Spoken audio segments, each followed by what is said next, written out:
What's good, fam? Welcome to the #1 daily Bitcoin pod. We're a pumping. Gotta love it. In today's show, I'll be sharing the latest Bitcoin technical analysis as well as breaking news. Marathon Digital acquires more Bitcoin, now owns over 26,200 BTC, worth $1.5 billion. And quoting Max Kaiser, Elon's ultimate FU would be to move to El Salvador, the new land of the free, home of the brave. We'll also be discussing 3 reasons why the Ethereum price has lagged behind Bitcoin in 2024, as well as Van Eck, StoneX analysts peg Ether price upside between $12,000 to $22,000. We'll also be discussing Japan's Metaplanet up 6% as Bitcoin stack nears 400 BTC. That's right, Metaplanet stock has jumped 480% since it unveiled its Bitcoin strategy in April following the Sailor put. We'll also be discussing crypto industry holds its breath as U.S. election debate fails to clarify economic policy. We'll also be discussing Jan3's Samson Mow doubles down on his 1 million price prediction. And he also discusses, is $1 million Bitcoin dangerous? We'll be discussing this. We'll also be taking a look at the overall crypto market. All this, plus so much more, in today's show.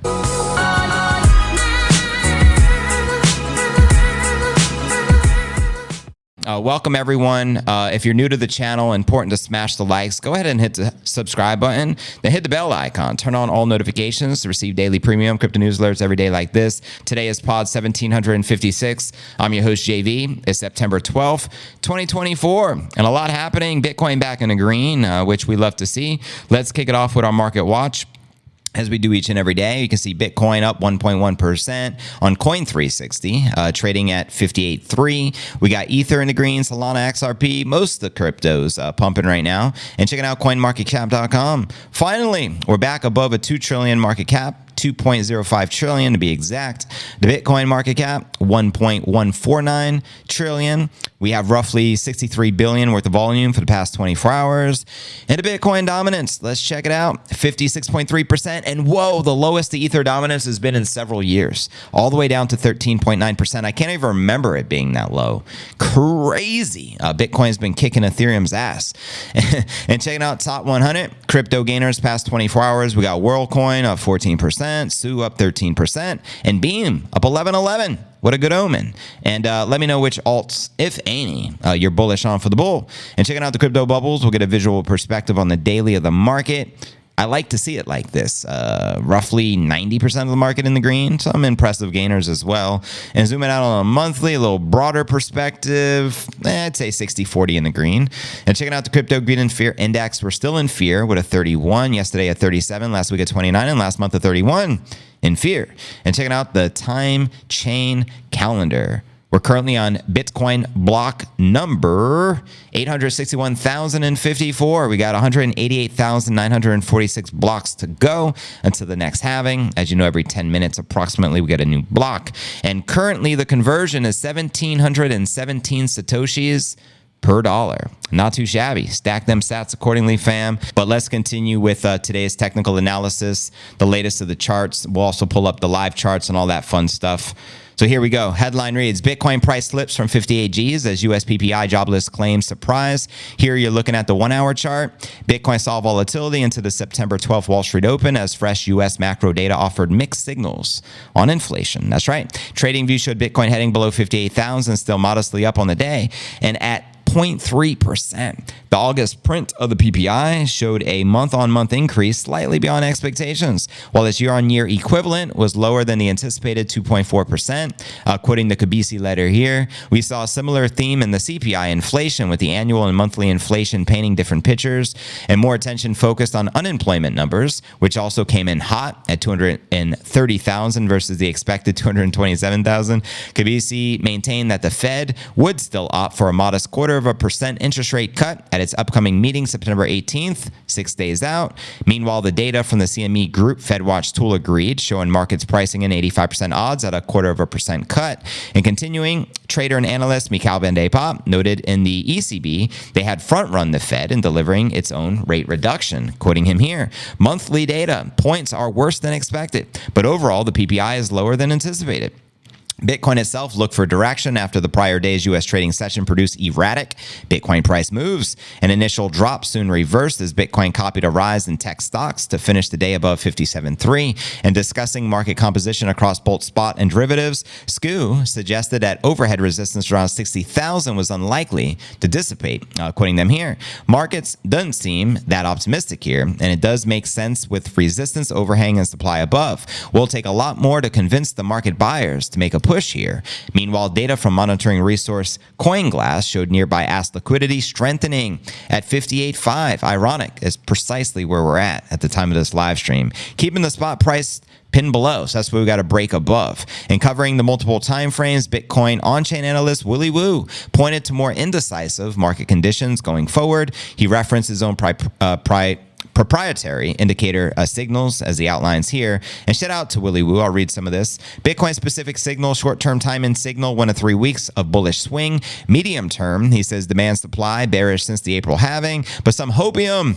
A reversal pattern may have started in the last 4 weeks. Macro, he says risk signal printing lower lows. Bitcoin is not in the bear market. It's just waiting for the reaccumulation pattern. Precisely. Additional notes, TradFi risks, bond rates are dropping, can be a bad omen of staving off a potential crash. Past examples, 2020 Novid, 2008 WFC, and in past cases, this leads to a crash before a long-term liquidity-fueled rally in all assets. That's right. Now for some breaking news, and I'll pull up the live charts. Bitcoin miner Marathon Digital acquired more Bitcoin. They now own 26,200 biddies, worth $1.5 billion. And quoting Max Kaiser, Elon's ultimate FU would be to move to El Salvador, the new land of the free, home of the brave. That's right. Now let's pull up some of the live charts.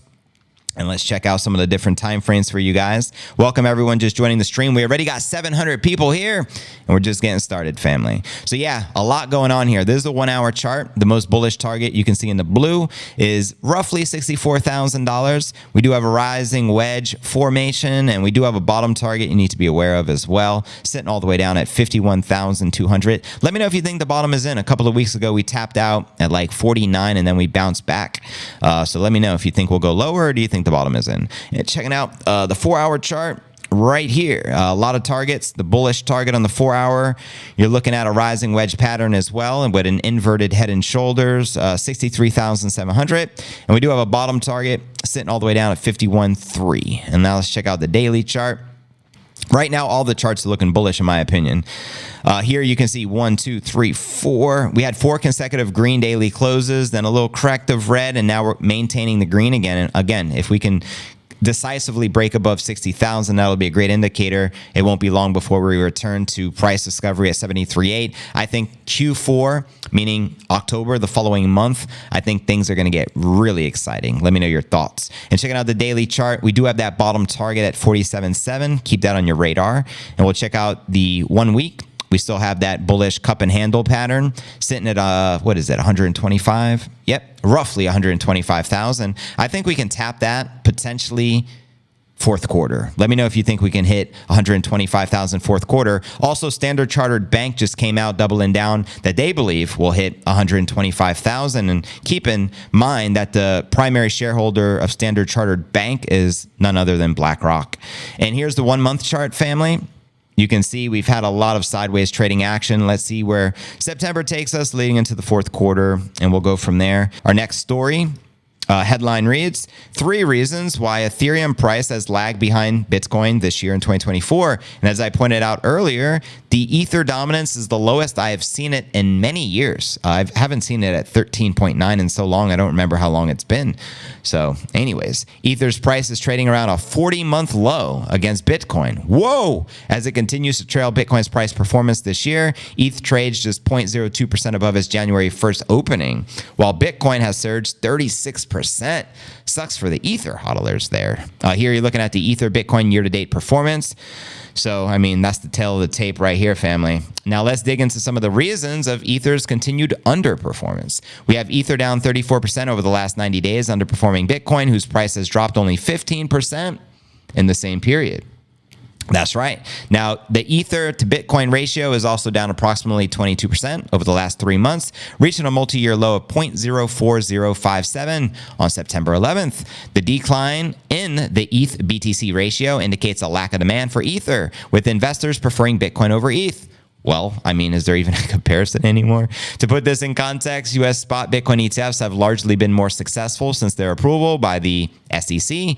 As we know, January 10th, they went live. Then the spot Ether ETFs, which have been doing pretty terrible. On-chain data provider Glassnode reported that the relative influence of these investment products on the Ether price is lower than the impact on the Bitcoin price at 8%. So we're talking 1% versus 8%. This suggests the appetite for the Bitcoin ETF remains an order of magnitude larger than its Ethereum counterpart. A comparison of ETF impact on ETH and Bitcoin markets, according to Glassnode. And as I mentioned earlier, regarding the Bitcoin dominance, it continues to rise, and the Ether dominance is doing the opposite. So, as reported, the Bitcoin market dominance continued its upward trajectory this year, reaching a 40-month high of 58%, August 5th. This indicates that Bitcoin is strengthening against the alts. That's right. So be careful ish-coining out there, family. Bitcoin dominance measures the Bitcoin market cap relative to the overall crypto market and highlights the asset strength, and it is often used by investors to gauge market sentiment. With the Bitcoin dominance on a steady rise, ETH's value against its Bitcoin pair is expected to continue dropping, suggesting investors feel more bullish about Bitcoin and possibly allocating less money to Ether investments. And I think the marketplace speaks for itself. People know Ethereum has a max or infinite supply. So that doesn't make me feel good as an ETH holder. If there's an infinite supply and they can just print more, what makes Ethereum different than the US dollar? Money printer go burr. So something to think about.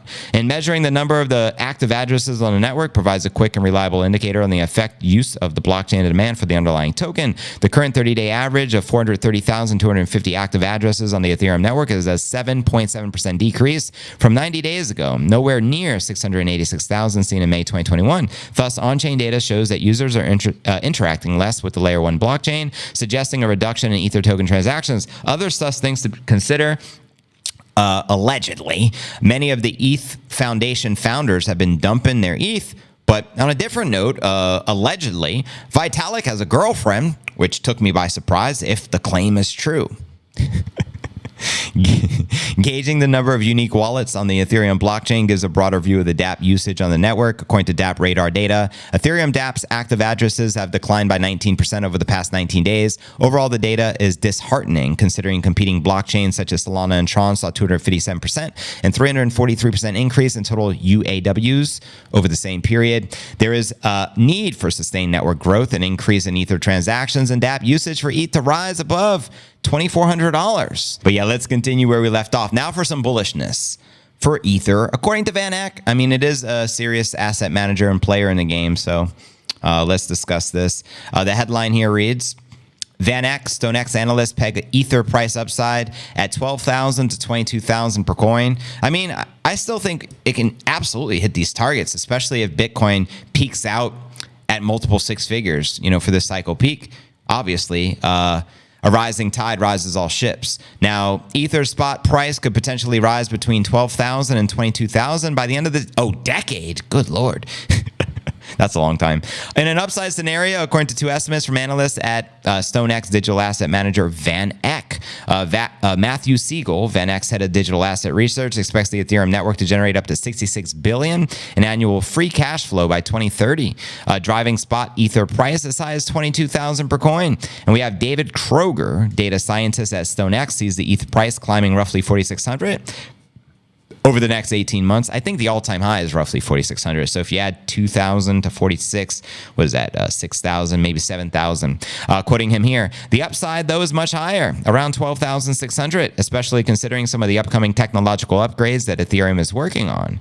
Let me know if you agree or disagree. The estimates are based on anticipated value accrual to ETH hodlers from transaction fees as Ethereum processes a growing portion of the world transactions. Quoting Siegel here, Ethereum processed roughly $4 trillion in settlement value over the last year and another $5 trillion in stablecoin transfers annually. So this is far bigger than PayPal and is beginning to approach networks like Visa. And since launching in 2015, Ethereum generated $3 billion in fees. Other ETH value accrual mechanisms include burning or permanently removing from circulation a portion of the transaction fees and emitting new ETH to reward stakers who post ETH as collateral to secure the network. Now, Siegel said positive ETH price action may start as soon as this year, maybe in the fourth quarter, in my opinion, as Ethereum recovers from a sharp drop-off in revenue after the network March Dencun upgrade cut transaction fees by approximately 95%, quoting them here. There wasn't enough volume to make up for the fee decline, so investors have become less constructive about the chain. Ethereum still has some levers it can pull to recover value. That's what we're looking at for the second half of this year. Well, clearly we're in the second half, so maybe they mean in the fourth quarter. Ethereum's investment case starts with a macro acknowledgement that there's decreasing trust in existing centralized institutions. Bingo. Globally, there's a strong demand for decentralized alternatives where the rules are equal for all. 100%. He added that demand is more pronounced outside the United States because of the damage done to the credibility of the U.S. dollar. Siegel said an election win by Democratic presidential candidate Harris would be bullish for Bitcoin and Bitcoin dominance, but might be hostile to coins other than Bitcoin. So there you go, yo. Next story of the day. Let's discuss the latest from Metaplanet. Stacking of biddies on their balance sheet. Headline here reads, Japan's Metaplanet up 6% as Bitcoin stack nears 400 BTC. That's right. The Japanese investment firm Metaplanet has purchased more Bitcoin, bringing its stack to nearly 400 Bitcoin and sending its share price up 6% on a rally on the Tokyo Stock Exchange. The firm said September 10th that it purchased 38.4 Bitcoin for $2.1 million, which is 300 million Japanese yen, bringing its total stash to almost 400 Bitcoin, worth 23 milli. It's Metaplanet 10th Bitcoin purchase since its first, which was April 23rd, according to the Bitcoin Treasury's data outlined here. Metaplanet now down 13% on its total Bitcoin investment, as now we're at 58, so it may be closer to even, who knows, ballpark, but we already know by the end of this year, they'll probably be up significantly, safe to say. However, the share price is up 480%, and since it unveiled its Bitcoin investment strategy in early April, and they're getting a lot of publicity. For example, I'm talking about them right now, and there's a lot of other influencers doing the same. So it pays to adopt Bitcoin in so many ways. Metaplanet now boasts the 27th largest Bitcoin stash. Not too shabby amongst corporations worldwide, including the third most in Asia. The firm announced in May that it would adopt an entire range of capital market instruments to bolster its Bitcoin reserves, similar to MicroStrategy's playbook. That's right, we call this the Sailor Put. It followed through on the announcement on April 8th when it secured an almost $7 million loan worth 1 billion Japanese yen to buy more Bitcoin. Metaplanet CEO Simon explained at July's Bitcoin conference that its Bitcoin strategy aims to provide a hedge against Japan's worsening debt burden and the fast appreciating Japanese yen, quoting them here. We realized the Bitcoin is the apex monetary asset, something great for our treasury to have. We then made it our stated goal to own and to purchase as much Bitcoin as we can over time. Very smart. Now, he also referred to Metaplanet as a zombie company before investing in Bitcoin and credited MicroStrategy's Mikey Saylor for paving the way with corporate Bitcoin adoption. Will they be the next MicroStrategy, Japanese style? Let me know, yo. Next story of the day, let's discuss our next headline before we dive into the latest update from Samson Mow and his $1 million prediction, which he doubles down on. This headline reads, and this is regarding the election. How many of you watched the election or debate thing yesterday? Was it yesterday, the 11th? Or was it on the 10th? I don't remember. I think it was on the 10th. I didn't watch it. But I'm glad I did, because everyone that told me they watched it regretted watching it, but I don't know. Let me know if you were on it. The headline reads, crypto industry holds its breath as U.S. election debate fails to clarify its economic policy. I did see these two give each other the Freemason handshake. Just wanted to throw that out there for those not in the know. In its latest report, QCP Capital delved into the impact of the debate between Trump and Harris, pointing out that neither presidential candidate presented a clear economic policy. And I'm going to assume they didn't bring up Bitcoin, fam. Is that accurate? Leaving many market participants feeling unsatisfied. Although public opinion seemed to favor Harris, the firm highlighted the noticeable absence of any discussion of crypto. Damn. Which was a topic many of the market had hoped would be addressed. I know. Why wouldn't that be addressed? Jesus. QCP's analysts also flagged the potential for increased volatility in the lead up for the election day, especially as there's no clear front runner. I mean, the polls I've seen from like Elon and stuff on X clearly show Trump as a front runner. But every time you see from the lamestream media, they always show Harris up. I don't trust anything. I mean, remember was it the 2020 election with, or was it 2016? Yeah, 2016 actually, when they had Clinton and Trump, and they're like 90% leading in the polls. Trump has no chance, and they were just lying the entire time. You know how the game is played, family. But anyways, Chirp founder and CEO Tim Krav also chimed in, agreeing that the U.S. 2024 election will have implications for the crypto world. However, he suggested the overall impact might be relatively minor. Yesterday's presidential debate, well, now on the 10th, between Kamala and Harris was disappointing for crypto, but not unexpected, he remarked in a note sent to Bitcoin.com. It was simply proof that Bitcoin is nowhere near as important to either presidential candidate as it was in the Web3 world. And if you see my hand doing this, this isn't sorcery. I'm trying to catch some gnats before they enter my mouth. This is my airspace. I'm trying to protect it, family. But I digress.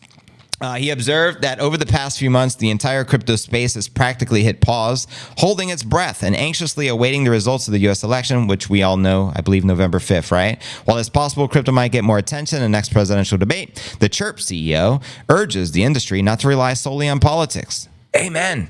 Instead, as the election date draws near, he emphasizes the focus should be on what the industry does best, quoting him here. The outcome of the U.S. election will for sure have an impact on crypto, but it may not be as profound as many seem to think, he shared. Crypto isn't anywhere near as high on the agenda as many are hoping, so it is up to us in the Web3 ecosystem to spearhead innovation. Let's stop waiting for the Fed, the election, and other macro events to dictate our timelines. He also added, we need to take control of our own narrative and show politicians that crypto innovation isn't going anywhere. If we don't stand still, we will also make it clear we are a force to be reckoned with, and I think there's some good advice in that. And also, as pointed out here, a Trump victory could send Bitcoin to 125,000 per coin, according to Standard Chartered Bank. And again, the primary shareholder here is BlackRock. I think 125,000 is a great target for this year. But they also point out, either way, regardless who wins, all-time highs will happen. Let me know if you agree or disagree with that. Now for our featured story of the day, Samson Mow doubles down on his $1 million Bitcoin price prediction. And some people say it's dangerous to have $1 million price prediction, and Samson Mow responded. So I actually want to break this down for you guys, and you tell me if it's dangerous. They call me J to the freaking Danger Mouse V. So this is right up my alley. You feel me? So yeah, you can see the headlines right here. You can see, I think those from this post he wrote on September 10th. This was 2 days ago. So he wrote, again, Samson Mow, shout out Samson Mow of Jan3. What's with people commenting that my $1 million Bitcoin call is dangerous? Laughing out loud. And got 54,000 views. Then he added some context like, what's the danger? Someone might buy a few less plastic trinkets and stack more sats? Or someone might mortgage their house to go all in? Legitimate question.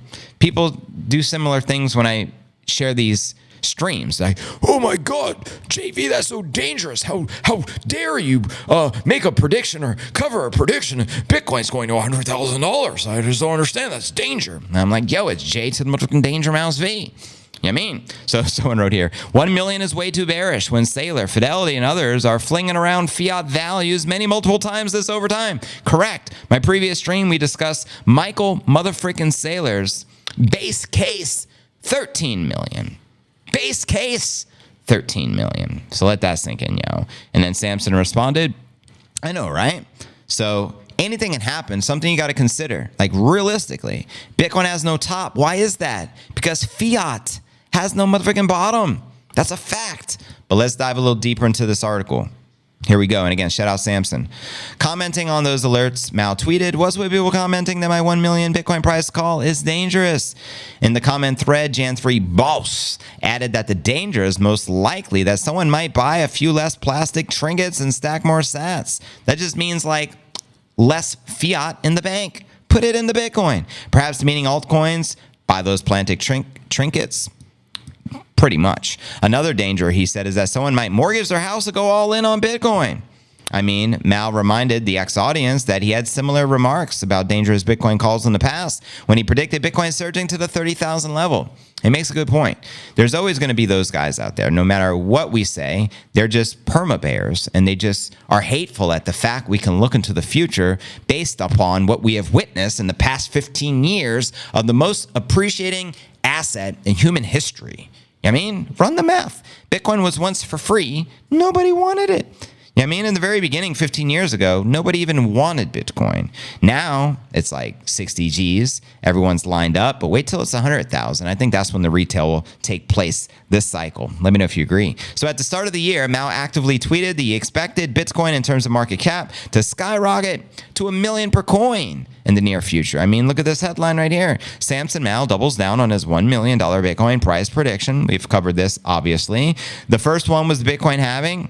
Yes, which was approaching. The second one was the SEC granting approval for spot Bitcoin ETFs. Two major bullish catalysts, which both occurred this year in 2024. That's right. We had the halving April 19th. So this is post-halving. This is typically in the fourth quarter, we go parabolic. And then next year, following the halving, we hit the cycle peak. I'm anticipating a range from 222,000. That's just my bear scenario. 750 is my bull scenario. Let me know if you agree or disagree. The other bullish catalyst.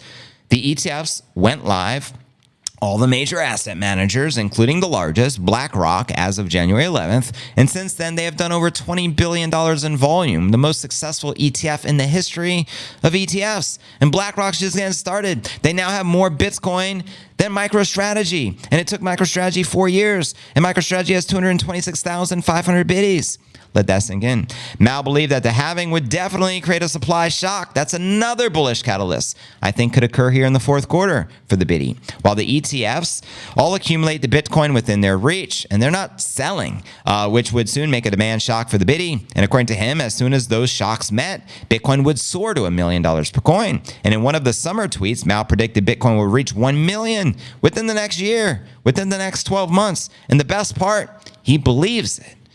You know what I mean? And I understand it's a possibility as well. Anything is possible, yo. So let me know your thoughts regarding Samson Mow, and shout out to the Jan3 founder. I like Samson. Let's actually scroll down his profile real quick. You can see he's with Bukele. And what you got to respect about him is he's working on nation-state Bitcoin adoption with governments around the world.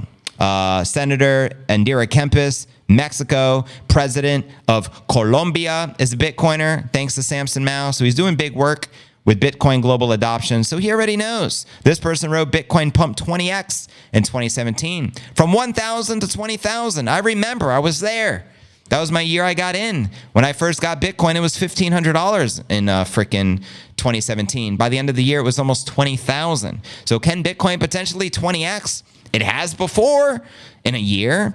So anything is possible. A 20x from 50 G's is $1 million per coin. So if it just repeats what it did a couple of cycles ago, boom, shakalaka. We're talking about $1 million Bitcoin. You know what I mean? But let me know if you agree, disagree. Welcome everyone just joining the stream. What's popping? I see we got 1,900 people on right now. This is the Q&A segment of the live stream. Let's go. This is your opportunity to ask me anything you like. We're going to be kicking it for the next hour. We are live on Rumble as well, but just note we're on the secondary channel. I have 2 channels on Rumble, as I pointed out earlier. So you could find it. You just got to type in Crypto News Alerts, and it's the channel with the words on as the profile picture that says Crypto News Alerts. Okay?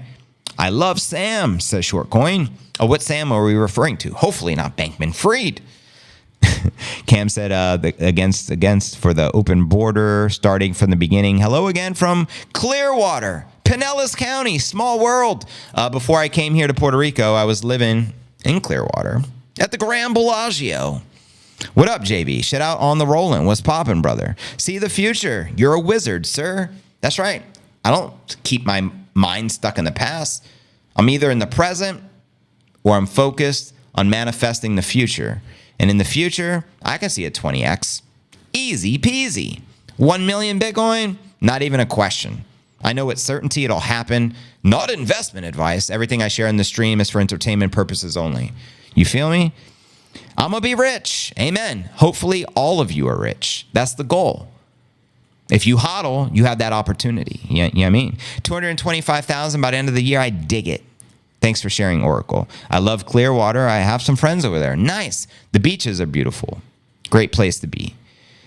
You know what I mean?